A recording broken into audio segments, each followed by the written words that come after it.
दोस्तों, आपके मन में कभी ना कभी यह ख्याल जरूर आता होगा कि हम अपने जीवन में जो कर्म करते हैं या जो लोग अपने फायदे के लिए दूसरों से छल और कपट करके उनकी संपत्ति प्राप्त कर खुशी मनाते हैं, ऐसे किए गए कर्मों का भविष्य में हमारे जीवन में क्या प्रभाव पड़ता है।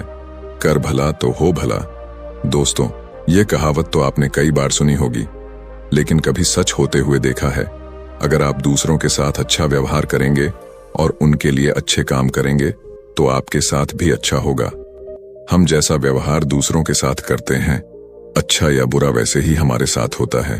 दोस्तों, यह कहानी बड़ी ही शिक्षाप्रद, महत्वपूर्ण और ज्ञानवर्धक है। मेरा आपसे निवेदन है कि कहानी के अंत तक हमारे साथ में बने रहना। नमस्कार दोस्तों, एक समय की बात है। एक महान तपस्वी अपने आश्रम में रहते थे।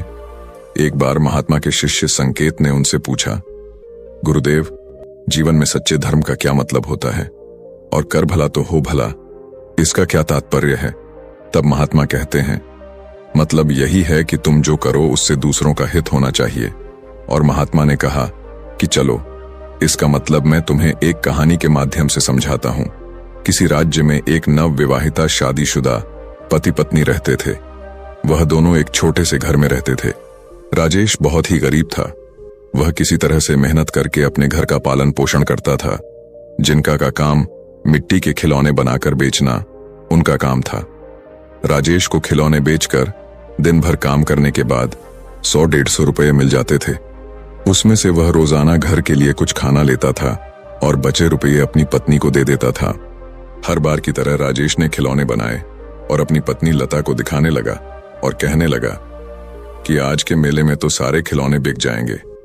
तब लता कहती है, हाँ, खिलौने बने तो अच्छे हैं, लेकिन बहुत कम खिलौने हैं।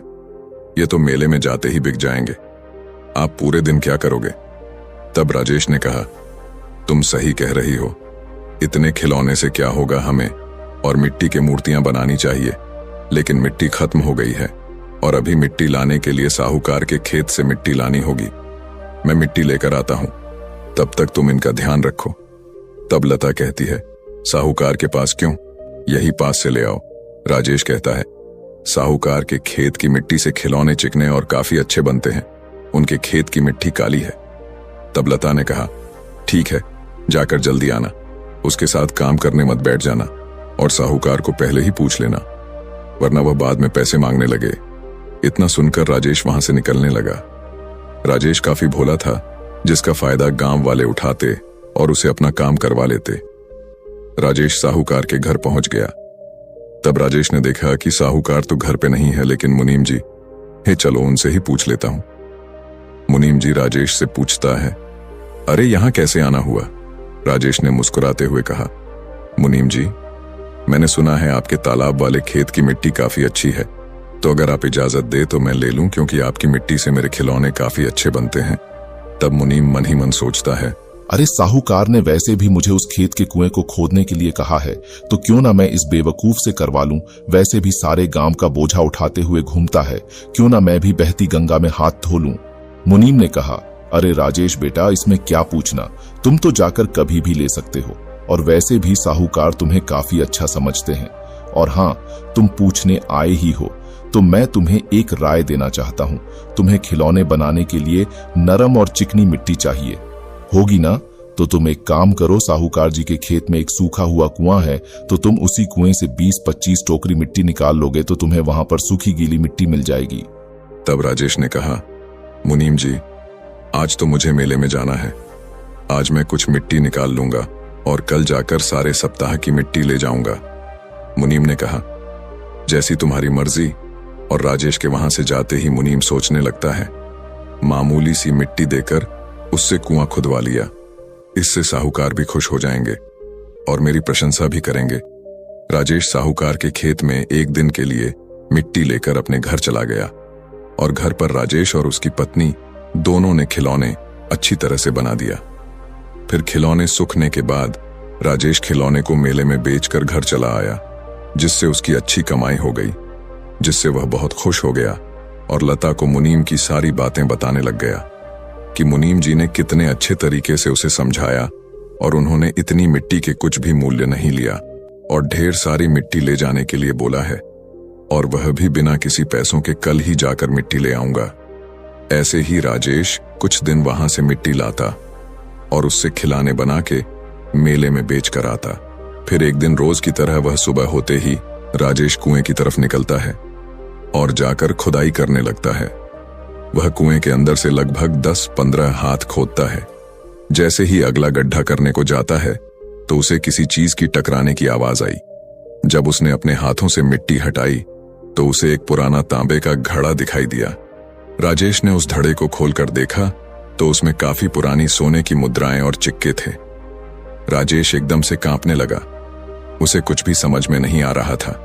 फिर भी उसने सोचा, इसे घर लेकर जाता हूं, बाद में सोचूंगा। राजेश पहले ही इतने सोने के सिक्के देखकर घबरा गया था, लेकिन वह जैसे तैसे उस घड़े को लेकर अपने घर आ जाता है।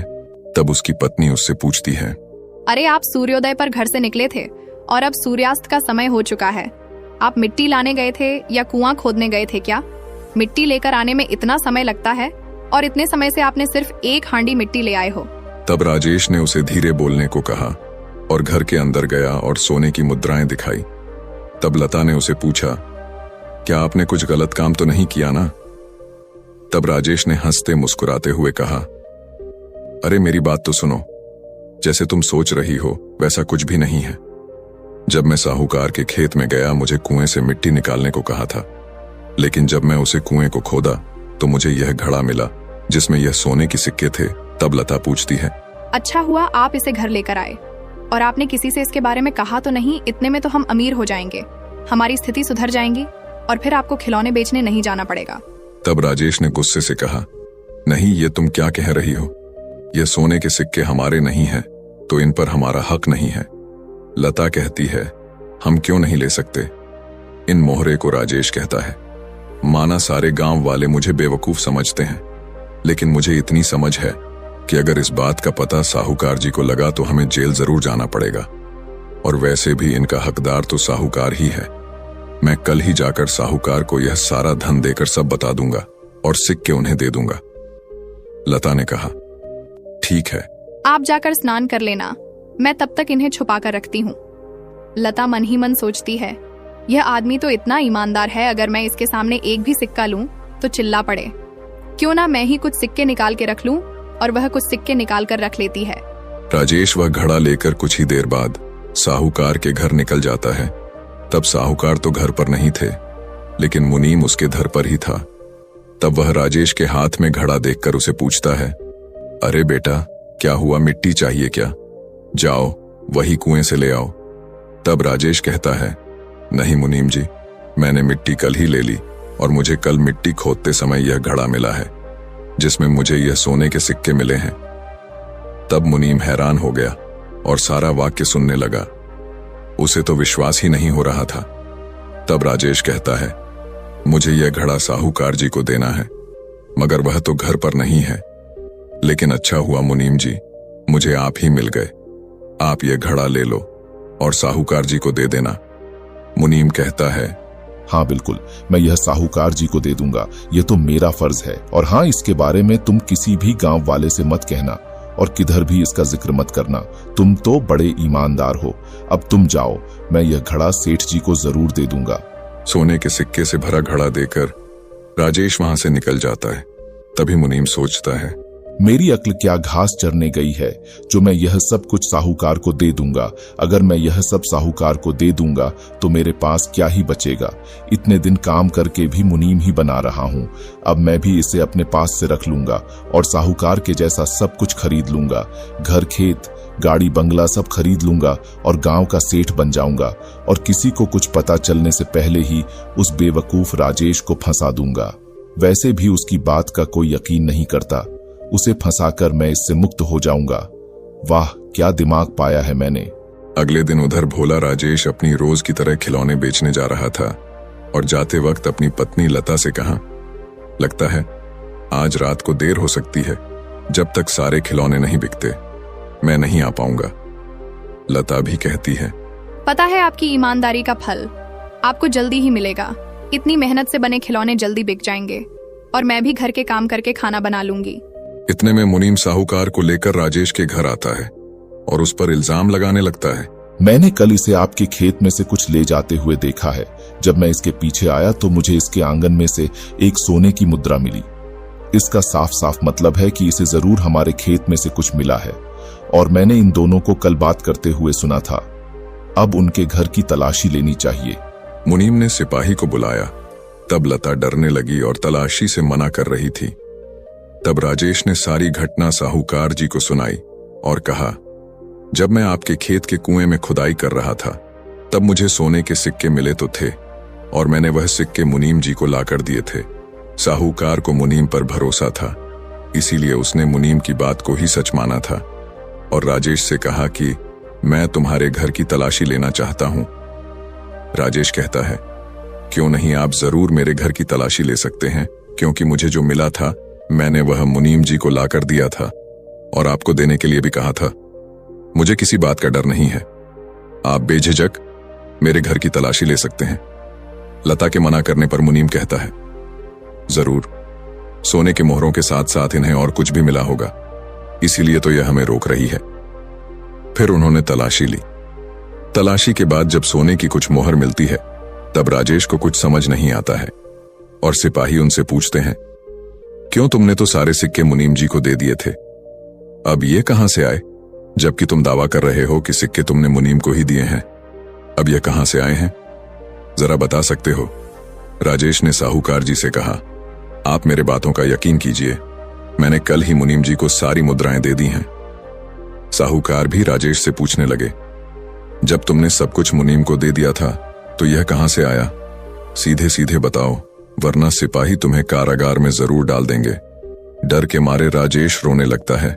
तब उसकी पत्नी मान्यता कहती है, साहूकार जी, मेरे मन में लालच आया और मैंने कुछ सोने के सिक्के रख लिए ताकि हमारे घर की गरीब भी दूर हो सके। बस बाकी की सारी मुद्रा मेरे पति ने इस मुनीम को दे दिए थे और अब यह झूठ बोल रहा है। मुनीम ने कहा, यह अपने पति के साथ है, दोनों मिलकर मुझे फंसाना चाहते हैं ताकि इन्हें कारगर ना जाना पड़े। आपने देखा ना, सोने के सिक्के उनके ही घर मिले। अब यह मुझे फंसाना चाह रहे हैं और सिपाही से कहा, इन्हें लेकर जाइए और इनकी अच्छी मरम्मत करना। लेकिन साहूकार अभी भी शांत ही थे। कुछ दिन होने के बाद वह एक दिन अचानक मुनीम के घर जाते हैं। तब साहूकार ने देखा कि मुनीम तो सिक्के गिन रहा था। तब मुनीम साहूकार को देखकर हैरान हो गया। तब तक साहूकार जी को सब कुछ समझ आ गया। राजेश सच बोल रहा था और मुनीम से कहते हैं, मैंने तुम पर भरोसा करके गलती कर दी, तुम्हारी वजह से एक ईमानदार इंसान को सजा हुई। कुछ देर बाद सिपाही भी वहां आ जाते हैं और साहूकार ने तुरंत सिपाहियों को बुलाया और मुनीम को राजेश की जगह जेल में भेज दिया। साहूकार ने राजेश को बुलाया और उसके ईमानदारी की तारीफ करी और कहा, सारा गांव तुम्हें बेवकूफ समझता है, लेकिन तुम तो काफी समझदार और ईमानदार हो। और कहा, यह सोने की मुद्राओं में से आधा हिस्सा राजेश तुम रख लो। जब राजेश ने मना किया तब साहूकार कहते हैं, अरे यह तो तुम्हारा इनाम है और यह तुम्हें तुम्हारी ईमानदारी के फलों से मिल गया। और इतना ही नहीं, साहूकार ने उसे अपना मुनीम भी बना लिया। इसलिए कहते हैं, कर भला तो हो भला। महात्मा ने संकेत से पूछा, संकेत कुछ भी हो जाए, हमें अपनी अच्छाई का प्रमाण देना चाहिए। अगर तुम लोगों का हित सोचोगे तो तुम्हारा भी हित अवश्य ही होगा। और हां, हर मनुष्य को राजेश की तरह सोचना चाहिए, ना कि उस मुनीम की तरह। इस पर संकेत ने पूछा, लेकिन गुरुदेव, अगर दूसरों का भला हमारे लिए नुकसानदायक हो तो? तब महात्मा ने मुस्कुराते हुए कहा, संकेत, जो लोग हमारे लिए बुरा चाहते हैं उनके लिए हमें भी बुरा नहीं सोचना चाहिए, बल्कि हमें उन्हें समझने की कोशिश करनी चाहिए और उन्हें सहायता देनी चाहिए। तो दोस्तों, कैसी लगी आपको ये कहानी? आप हमें कमेंट सेक्शन में जरूर बताना और अच्छी लगी हो तो इस चैनल को सब्सक्राइब जरूर कर लेना। तो चलिए मिलते हैं ऐसी ही कोई नई कहानी में। तब तक के लिए अपना ख्याल रखें। धन्यवाद और नमो बुद्धाय।